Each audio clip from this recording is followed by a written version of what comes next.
is unbelievable. We should be with us. If you look at him, he's a very agile DPO. If you look at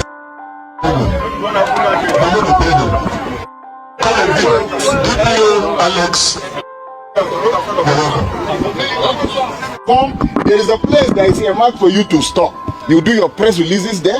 From there, you select leaders who will take them in, and they will submit their position paper or whatsoever they want to submit to the leadership of the house.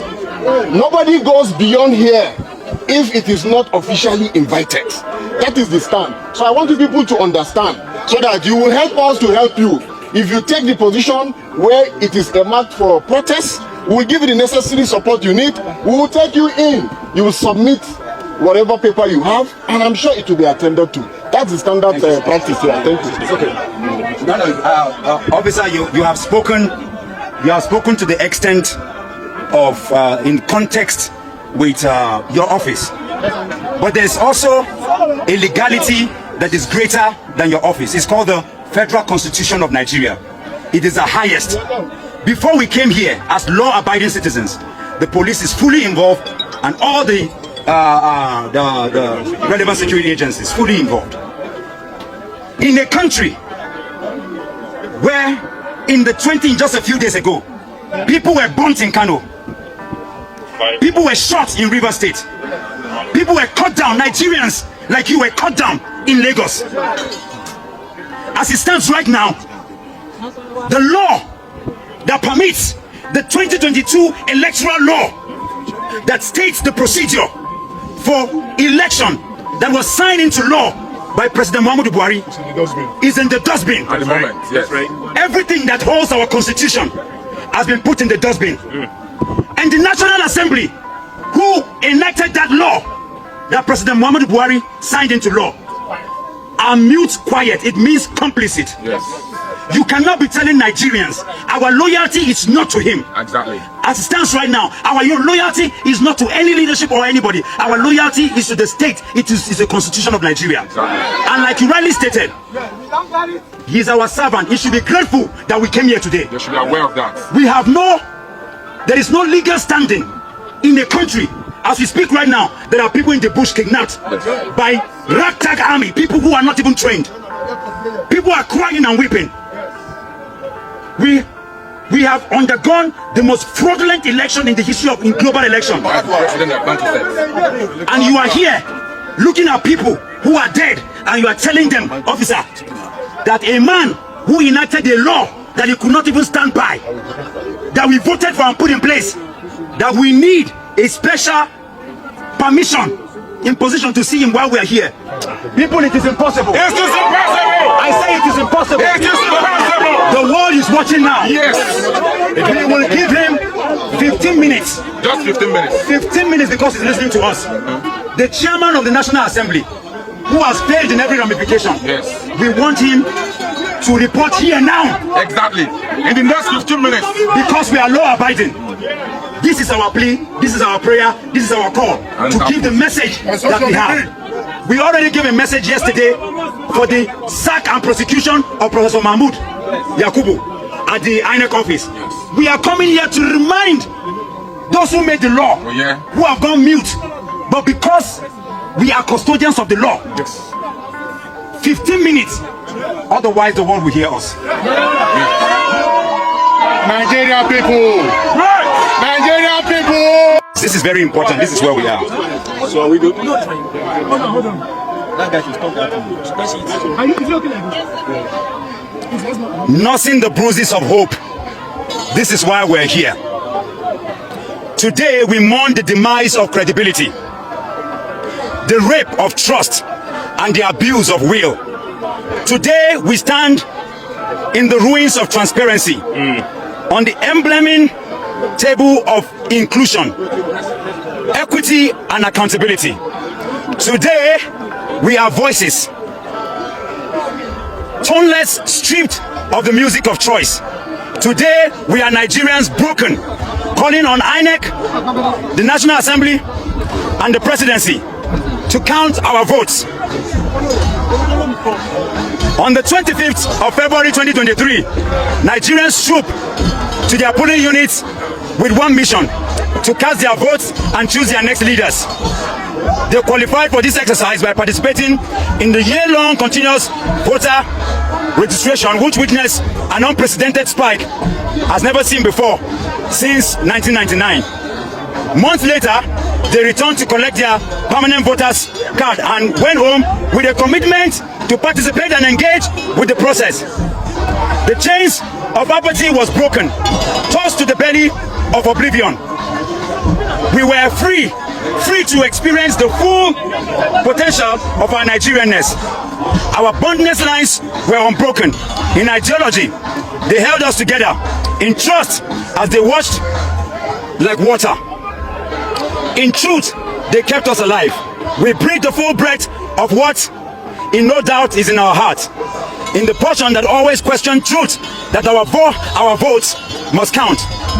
But nothing could blot out our belief, like the assurances of Mr. President Muhammadu Buhari and the INEC chairman, Professor Yakub Mahmood. Recall that a little over a year ago, President Muhammadu Buhari appended his signature to the Electoral Act, amended bill of 2022. The fanfare that greeted that amendment can well claim recognition as one of the most colorful in our recent history due to its unbroken allegiances to the Nigerian spirit. On that day, we were neither Igbo, Hausa, Yoruba. We were not Efik, Tiv, Urobo. No, we were not Bagi, Kanuri, or Ijo. On that day, we were Nigerians full of the positive energies of our land. I hate to announce that today, in the heart of some, all this has gone to waste. You may have seen the video of some diasporans who tore their passports. Some under the Nigerians, what the Nigerians have done. Same to the fabric of their identity, because INEC, through Professor Yakub Mahmood, chose to silence their voice. So I ask, what is the value of democracy if the process that recruits its leaders consistently lack credibility? Perhaps the answer is at the International Conference Center, where Professor Mahmoud Yakub began, sustained and concluded collation and declaration of a candidate as winner of the presidential election based on falsehood, contravening the guidelines and the Electoral Act. It is most disturbing that this was done in the full glare of the world. Never has our democracy been so bad in impunity that it will cost our country many years of electoral excellence to correct.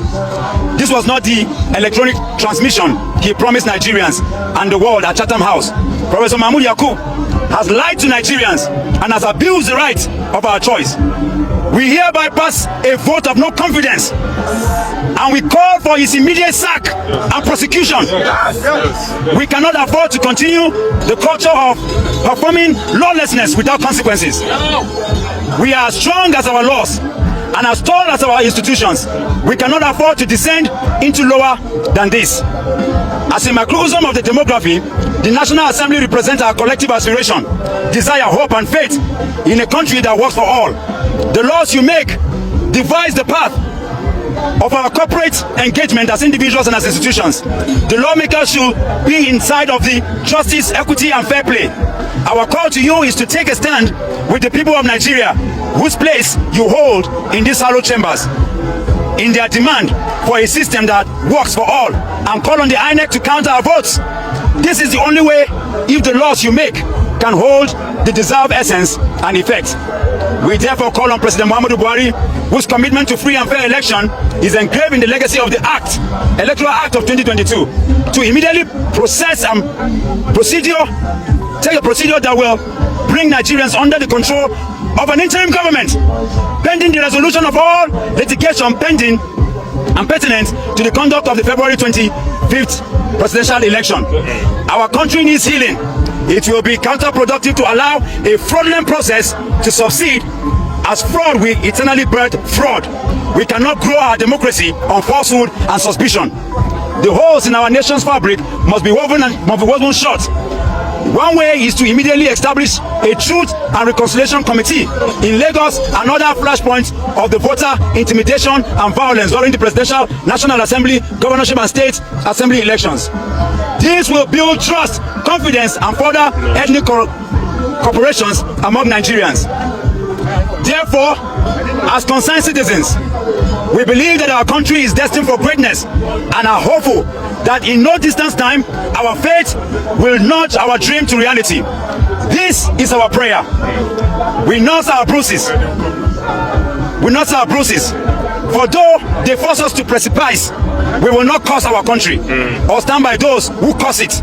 We will not steal from our country whatever treasures it possesses in dignity. We will hold to the promise of unity, of faith, of peace, of progress, and everything that is held by our founding fathers. Yeah. So please, briefly, if I would just add, what we are simply saying is that whatever hope that has been lost, whatever fear, whatever intimidation, whatever lies, whatever deceit we have been put through, we have been lied to, what we are saying is we are not settling for it. We will not have a cabal of criminals ruling us. We will not have a cabal of liars deceiving us anymore. We are asking for what is ours, and we will not settle for anything less until we have it. So the little hope we still have on the government, on the National Assembly, on the institution of the country, we pray that they deliver on them. We pray and hope that they deliver on them. It is for their own good, because Nigerians are out and Nigerians will not settle until that which is ours is gotten. That is our message. For us in the vote must count. My name is Ari Yusuf. Thank you very much. For us in the vote This is must Dr. Mo. count. My boss is the convener of... My name is Dr. Moses Paul. Right. Thank you. For us in the vote must count. We are here to speak. In all. Okay. In conclusion. My name is Ambassador Jennifer. We're here today as women and mothers. We find this, what happened in Nigeria, appalling. We're here to look at the women that are here. Look behind us, the mothers that are here crying today because of what went on in Nigeria.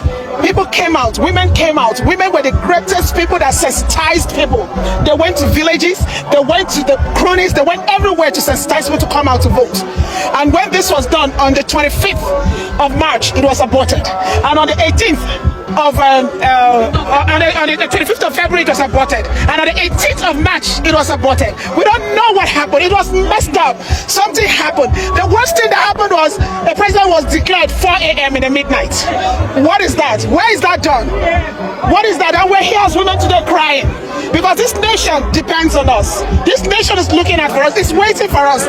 We are not just going to sit at home and watch. We're calling on our children. We're calling on more mothers to come out, because if anything happens to this nation, we will suffer more.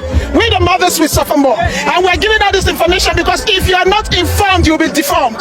That is why we're sending out this information today. There was a selection, not election. The citizens did an election, and the thieves with Mahmoud Yakubu did selection.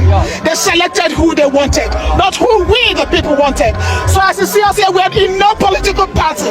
We're here as Democrats, we're here as Nigerians, crying, calling out that they should give us back our mandate. Show us what we voted. Arab or whatever Beavers was a mess. I don't know what that is, but that was the greatest cheat that happened to us. When we were sleeping, they came and stole our mandate. Now we're awake. We'll be here for the next how many days, weeks, months. We are here. Thank you. Thank you. The vote must count, and our other subsidiaries. We have joined this protest because we feel that Nigeria has come to a point where the right thing needs to be done. President Muhammadu Buhari, his body language is clear that he's part of the arrangement to surcharge Nigerians in the presidential elections. President Buhari was the one who appointed Mahmoud Yakub, and Mahmoud Yakub is the one who appointed all those who are on the panel with him. If they don't want Nigerians to be on fire, if they want peace for this country, they must return the mandate of the people back to the people. The election is expected to be reviewed, and until it's reviewed, we will not leave the streets. This Nigeria belongs to all of us. Nigeria is our property, and we are ready to fix it the right way. So we are here as young people to put Nigeria on the positive landmark of credibility. Democracy is about the right to choose, and we have decided to choose whom we decide to rule us. So that's it. Whether they like it or not, they must support what the people want. They must give the mandate back to the people for peace to reign. We love Nigeria. That's why we are doing this, and we are doing it peacefully. Thank you. My name is Barry Avotu Johnson I. I am representing Vote Must Count International Initiative. Thank you.